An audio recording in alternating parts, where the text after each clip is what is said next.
Welcome to Views from the World Tree.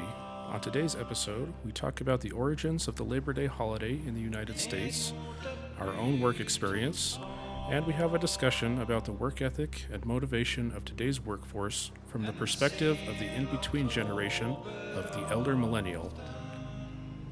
And now, on with the episode.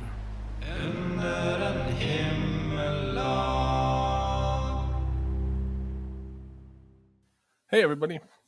As far as personal news, I have nothing really exciting going on. We only recorded our first introduction episode 4 days ago, I think. I'm not quite sure on the date. So not a lot of time for anything big this week. Coming up, the time that this episode is going to be published, I will have competed in the Scottish Highland Games up at Estes Park Scotfest. Sorry, that's a little bit of a tongue twister. And that's about the only thing that's going on. What about you, Adam? Anything in your life? Well, when I was trying to think of what to talk about for personal news, I asked my wife if anything interesting had happened. She said, I need to stop being such a homebody, or else I'm not going to have anything to talk about in this section. So, but we are canning some peaches tomorrow. We got some peaches from a local farm here, so that'll be fun. And I guess the only other thing interesting happening to me, I'm getting a new gun safe delivered tomorrow. So, yay. By the time listeners hear this, it'll be too late for them to try and come rob me. That's it. So what you're saying is you just joined a They Might Be Giant song? You moved to the country, you're going to eat yourself a lot of peaches? Exactly. Yep. That was They Might Be Giants, or was that Bare Naked Ladies? I don't remember. They both sound so similar. Yep. I'm going to think Bare Naked Ladies. Looking it up. Oh, it was the Presidents of the United States of America.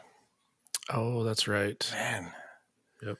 I think I have officially decided that all three of those 90s bands are by the same people. I don't care if it's not true. Well, 90s pop rock all kind of sounded the same anyway, so. That's true. All right, so one of the sections that we had talked about in preparing for this podcast was doing a little bit of personal news followed by current affairs. So here is our current affairs section. Eventually we'll have buffer music. If any of you guys are fans of Top Gear, Jeremy Clarkson always used to do a show buffer where he would pull up an iPad or an old computer or something and he'd say, I was perusing the internet and I found this. And it was always something stupid and wild and something that you would not expect. So today I was perusing the internet while I was at work. Shh, don't tell anybody. And I found that the Suez Canal was blocked again today. Something that has never been happened, never even heard of. Happened twice in 6 months during this pandemic lockdown weirdness. And the little bit, I don't quite know the details. I'd have to pull it up. I'm not going to do that. I won't waste our time. Is I think both ships came from South America, which is a little weird, a little wonky. Is it the South Americans' attack on the sovereignty of Egypt, or is it just a weird, fluky mistake? I don't know. Apparently, they got this boat out in 10 minutes, though, so it didn't cause the massive stoppage of goods that go through Egypt. But yeah, I just thought that was interesting. 2 times in 6 months. That's pretty crazy. That's a good segue into my topic. And, maybe it was all just a viral marketing campaign because the movie Jungle Cruise came out on iTunes. It had been on Disney Plus, but I'm a cheapskate and I'm not willing to pay $30 to watch a movie that I don't own. So, anyway, watched Jungle Cruise. It was actually surprisingly good.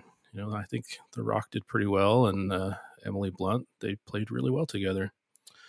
But when we were watching it and the intro started, I had not heard the news that Metallica had recorded a special version of Nothing Else Matters for the movie. And so I you've got the Disney castle, and it's kind of like panning out, and you're used to hearing this like calm, serene music, and all of a sudden you hear this like guitar, and it's playing the intro to that song, and I'm like, what? Did I just hear what I thought I heard? So I had to rewind it and back it up, and I was pretty sure that that's what it was, and I was freaking out a little bit. My wife thought it was pretty funny. I I never thought I'd hear Metallica in a Disney film. Um, Yeah, me neither, but it worked really well. nice. I'll have to check it out. I haven't seen that yet, and I hear good things about it. Big question: did they block the Suez Canal? Well, the movie takes place in South America and Brazil, so I don't think they directly blocked it, but you know, people do get kind of crazy with marketing campaigns these days, so I wouldn't put it past them. Fair. We'll give Disney a pass on this one. For today's episode, since we recently celebrated Labor Day here in the United States, we thought it would be nice to go over kind of the history of Labor Day, where it came from, what it's supposed to represent. Labor Day is observed on the first Monday in September. It's an annual celebration of the social and economic achievements of American workers. The holiday started in the late 19th century when labor activists were pushing for a federal holiday to recognize the many contributions that they had made to America's strength, prosperity, and well being. The first Labor Day holiday was celebrated on Tuesday, September 5th, 1882, in New York City, in accordance with the plans of the Central Labor Union. The CLU held its second Labor Day holiday just a year later on September 5th, 1883. By 1894, 23 more states had adopted similar holidays, and on June 28, 1894, President Cleveland signed a law making the first Monday in September Day of each year a national holiday in perpetuity. Thanks for that introduction, Adam. The meat and potatoes of this week's episode. We were going to have a little bit of a conversation on work ethic in today's society, since we did just celebrate Labor Day, and we know that we're supposed to celebrate people who are laborers, but I don't know. In my opinion, it feels like sometimes there's not a lot to celebrate, and I don't want to come across as an elitist jerk by any means, but it just feels like we've kind of lost our way as workers, um, in America at least. I can't say for across the seas, but anyway, what's your thoughts, Adam? Um, it does seem like work used to be more celebrated. Um, you know, I don't know, 50 years ago, you kind of had the classic image of the, and not trying to be sexist, because yeah, this is just how it was. But you had the classic image of the man, suit and tie, his briefcase. He'd go off, he'd kiss the wife in the morning, go off to work, bring home the bacon, and it seems like that was really celebrated. And then, I mean, even later on, you had um, women joining the workforce. I think one of the earliest women's labor unions was the something with the telegraph workers. And I apologize to our female listeners that I didn't have a chance to do more research on this. But I guess my point is, yeah, I agree with you. Work in general used to be more celebrated. People used to work because they wanted to, not just because they needed to do it to survive. And I think it's kind of in as time has gone on, it's kind of transitioned to be, it's something that you dread doing, right? You wake up in the morning, you're like, I've got to go to work. I don't want to go to work, but you have to because, such a majority of America lives paycheck to paycheck. And I think that's really put a lot of strain on people to where it's kind of hard to enjoy just doing some good old fashioned hard work when it's not an option, and that's continually looming over your head. I think all those are very fair points. Actually, it's interesting. Through my work, I work in education, and I've been lucky enough to sit in on some U.S. history classes, and they actually start in the Gilded Age, and they were talking about labor unions just this week, actually, leading up to Labor Day. And now I'm kind of realizing that the teacher possibly did that for a reason, but it was lost on me at the time. But we talked about the first three labor unions, the Railroad Workers Union, but I didn't realize that the Western Labor Union actually was one of the first worker organizations that asked for equal wages for men and women. That was one of their petitioning points, and that union was formed in 1898. Wow. Of all times, back when women were making 10 cents a day compared to the men's 50 cents a day. Big wages. Sounds like they were ahead of their time. Yeah, I just think I thought that was fascinating. It was something that I hadn't heard before, so Yeah, me neither. kind of a fun little bit. So I have some thoughts on why people are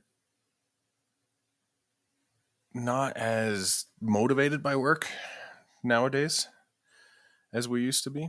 I'd be interested to hear one of yours, but I do. I'm going to start with one of my thoughts. That I'm going to sound like an old man. Get off my lawn right now. But I feel like today there's this generation, and I hate to say it. I think it started with us. Like, both of us are at the beginning of the millennial generation. We saw the housing market burst. We saw a bunch of things that made us enter the workforce under not ideal circumstances, in my opinion. But we also saw the advent of everybody gets a trophy. Everybody gets rewarded for putting in minimum work, right? Like we show up to soccer practice for 20 minutes a week, and we sit on the bench during the season, and we get a trophy because yay, we showed up. And I just wonder if that has something to do with our generation and the generations below us kind of expecting like to get rewarded for minimum effort. And I don't know, it's just one of my thoughts. Yours? I agree to a point. I mean, yeah, participation awards, participation trophies, whatever you want to call it, they do get a bad rap in today's culture, mostly like you said, from our generation and Gen X and boomers and all the generations before us. And it's kind of become a bit of a meme, the participation trophy or getting rewarded for showing up, and how that's a quote millennial thing. People make jokes about it, and for the most part, I agree that I don't know if that's the sole cause. I'm sure it's not, but I think it definitely plays a part. I think participation trophies teach a good lesson initially. I think for children at a very young age, or for somebody who's just entering into the most basic level of some type of competition, I think they help recognize and teach that showing up and participating has value. I think the problem is when they continue to be awarded, they tend to send the message that showing up has the same value as actually excelling at a sport or competition or whatever it is. And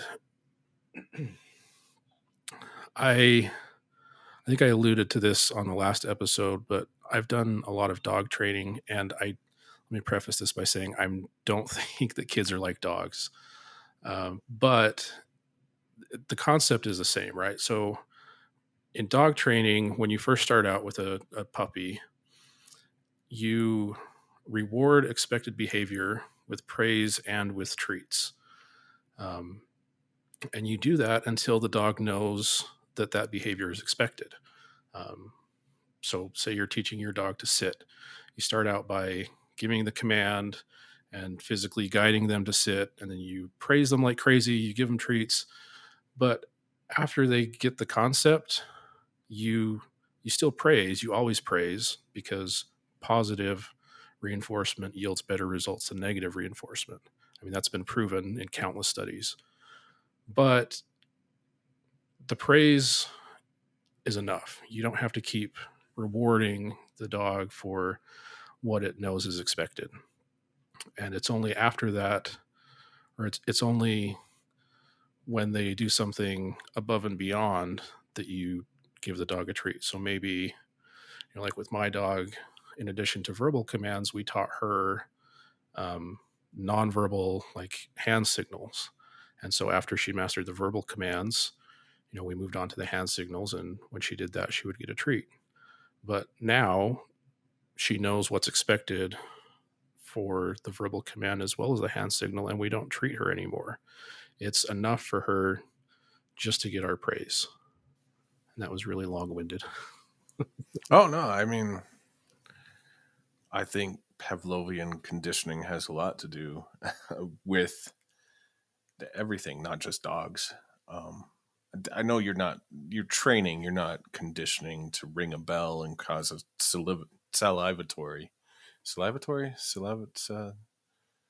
causing a dog to Yeah. drool. But it does. I agree. I think the participation trophies have a place. I just wonder if we're waiting too late to cut off the treat with the reward, and it just makes me wonder if that might be leading some of the work issues that we have.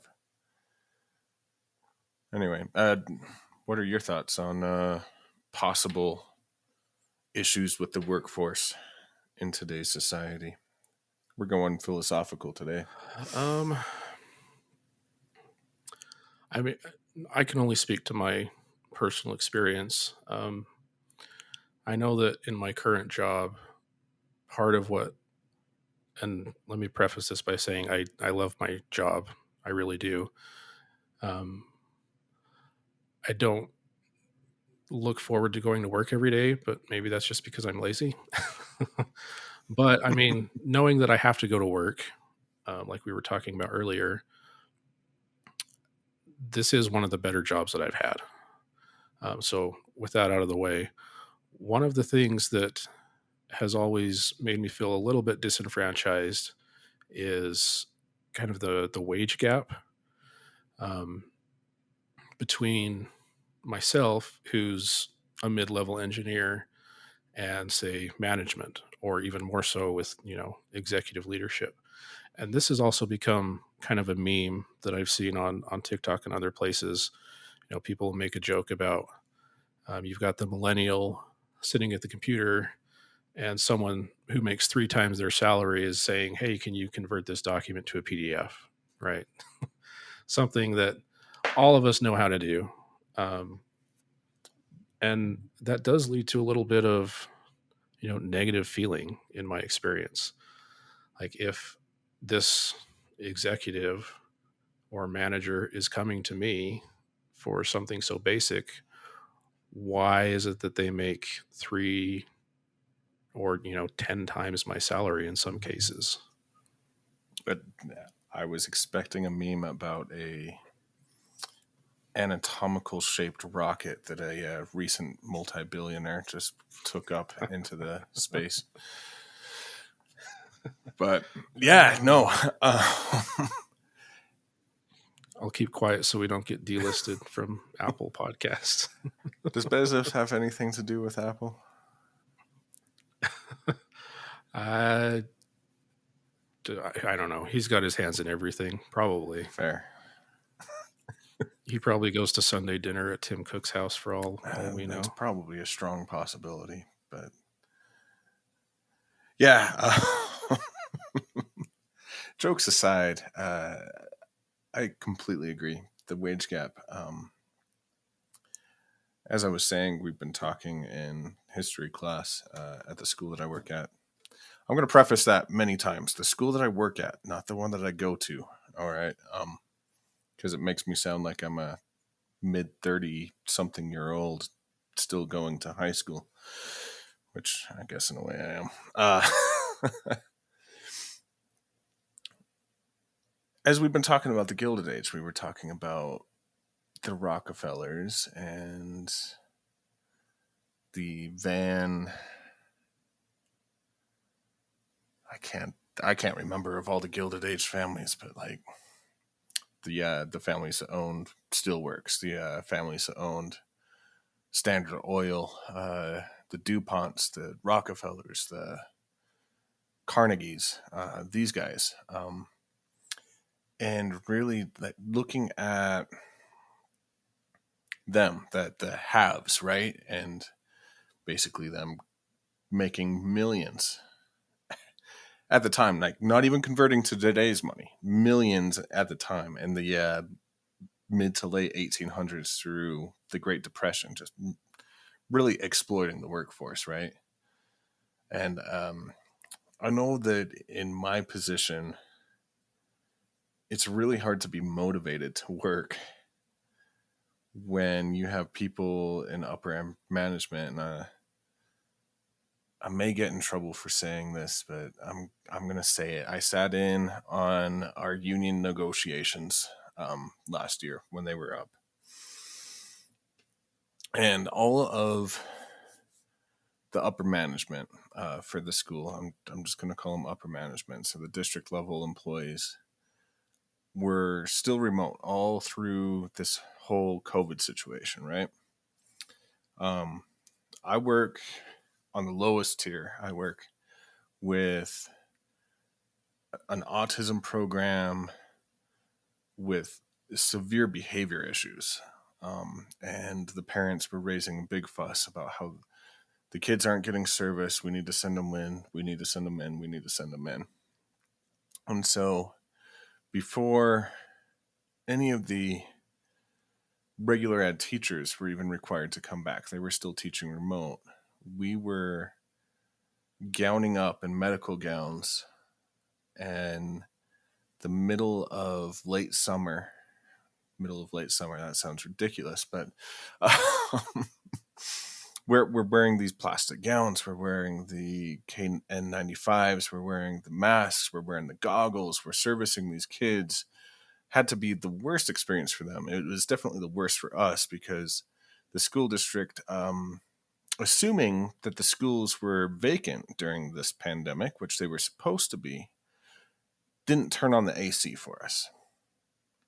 So not only are we wearing this extra gear to service these kids because the upper echelon is worried about lawsuits and whatnot, we're sweating beyond capabilities, like heat stroke, dehydration, everything. It's so impersonal and all of that. Anyway, long-winded story. During the negotiations, after dealing with that for 3 months before teachers were even required, we did not see any hazard pay. We did not see any overtime. We didn't see any of the added benefits. And then one of our admins had the gall to say that our job really is just a stepping stone. And so we don't deserve to be paid at the same rate as the teachers. So the teachers make 100%. They're in the 100th percentile for the state of Colorado. And my union is at the 70th percentile for our classification in the state of Colorado. And so they, not only did they not come in the entire year, they were basically saying that we do plebeian work, and so we're not deserving of a raise. And so it's very hard. There's like this elitist greed type of thing at the top. Like, I've got money, I want all the money for me. You guys are just a means for me to make more money. And I find that hard. And I do think that that has an effect on the labor force. And I mean, we see it with the federal unemployment, right? People make more money on unemployment than they do working. Yeah, true. Which makes it even more disheartening for somebody who's trying to work and trying to show that good work ethic and make a living that way. You then you look over and see, like you said, somebody on unemployment that brings in more money than you. I mean, at that point, it's incredibly um, demotivating, right? Why keep going to work? What's the point? Right. I do think it's, sorry, weird anecdote. I was driving home the other day and there's a discount tire by my house. And on their little billboard, all it said is, if you breathe and speak English, we'll pay you. They're hurting for workers so bad right now. Yeah, I believe it. All right, so as frustrating and as fun to vent about wage gap and stuff is, um, I think we can both agree that it's not really accomplishing anything, unfortunately, because like you said, the people in power or in management are just interested in money. They're not gonna listen. Um, so, do you have any ideas on what could make it better? Um, I don't know. There's a guy that rose to fame recently. He runs a credit card validation company out of Washington, by the name of Dan Price, and he's got some interesting ideas. He's been called lots of names from all sides of media, basically, but he chose to give himself a voluntary pay cut to raise the minimum wage for those that work underneath him, to $70,000. Um, and I do find his approach interesting because he's gone on record basically saying there's no reason for anybody to make over $1 million a year. What I don't, what I'm in, what I don't, what I make over that, I'm going to invest back into my company, make sure people feel valued as employees. And I find that an interesting idea, right? He said, I read in a Forbes article today that he's seen a triple in his income through his business. He's seen people who couldn't afford houses buying houses, and both of us have recently purchased houses, and we know how hard it is to find Yeah. on a Yep. kind of low income, right? So it's just an interesting thought. Like the CEO and creator of this company paying it to the lowest of his employees and kind of making everything a little bit more even. That's one thought. Actually, that's my only thought. I really don't know. Yeah, I unfortunately I don't really have any good ideas about how to make it better either. I mean, I kind of like the way that my company does it, but at the same time, the e- executives and upper management are still making orders of magnitude more than than I am, for example. And part of that is because a lot of their compensation is not salary based; it's based on uh, stock options and the gross margins for the company and bonuses and stuff like that. And and so, yeah, I don't know. I don't think that them giving up part of their salary to trickle it down would really work. I think in Dan Price's case, sounds like it worked great. In my company's case, I mean, I'm not going to give away the name of my employer, but there are multiple tens of thousands of employees across the world. So it's obviously not scalable, right? Um, but yeah, I don't know that there's a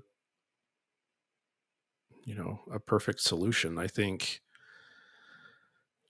some type of merit based compensation is the way to go. But I don't know, there's so many different ways to go about that, right? You can, yeah, that's a long way of saying I don't know. Right. I mean, it's easy to scale that way when you have a company less than 1,000 people. It's very hard to scale that when you have thousands of people. Yeah, Who knows?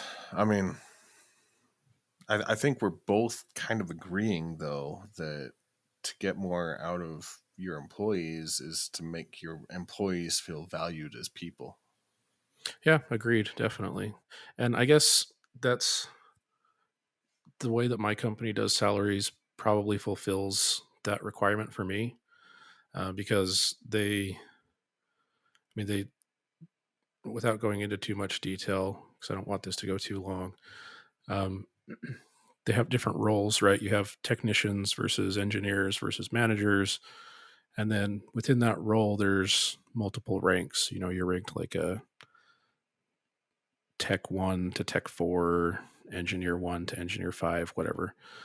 And then within each of those ranks, there's a slider from 90 to 110%. So it it makes me feel like while my pay is lower than I feel like I should be getting, I feel like at least it's equal with everybody else that's in my same role. And so you don't have a lot of the animosity in some companies where salary is based heavily on, for example, tenure or how good of a negotiator you were during your job interview. It's pretty heavily tied to what you actually accomplish. And then moving within those roles of like technician to engineer or one rank to another is, in some ways, it's nice because it's placed completely on the individual. Like they can apply for a bump up whenever they feel like they're ready, and they're going to have to present a portfolio showing the work that they've done and why they merit that rank. But it does make me feel a little bit more empowered than some of the other jobs that I've worked at. All right, friends. During the planning period of this podcast, we were talking about how we wanted to end every episode, and we kind of decided that we wanted to end every episode with kind of a thought exercise or a moment of mindfulness, a moment of spirituality. Um, that kind of relates to the topic at hand. And so today we found some verses from the Havamal, which, if you're not familiar with it, it's considered the wisdom of Odin. It's from Norse mythology, and this is from the Dr. Jackson Crawford translation. And so the Havamal stanzas 36 and 37. It is better to have a home, even if it's little. Everyone should call somewhere home. Even if you own just 2 goats beneath a faulty roof, that's still better than begging. Your heart will be wounded if you have to beg for every meal from somebody else. And we kind of chose this looking at Labor Day, celebrating the workers that are going out and busting their backs to bring money to their family, and just they're doing the best they can, and they're not out there begging. They it, it's kind of a reminder that even if we have little, um, things still could be worse. And so to me, this stands as almost like a piece of gratitude, if you will.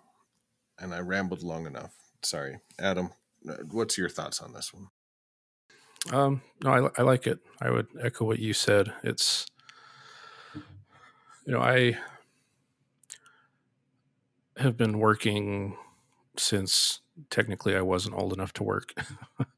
um, and that's something that my parents and in particular our grandfather that we share really instilled in us is work is good, and being physically able and mentally able to work is a blessing regardless of which god or gods you believe in.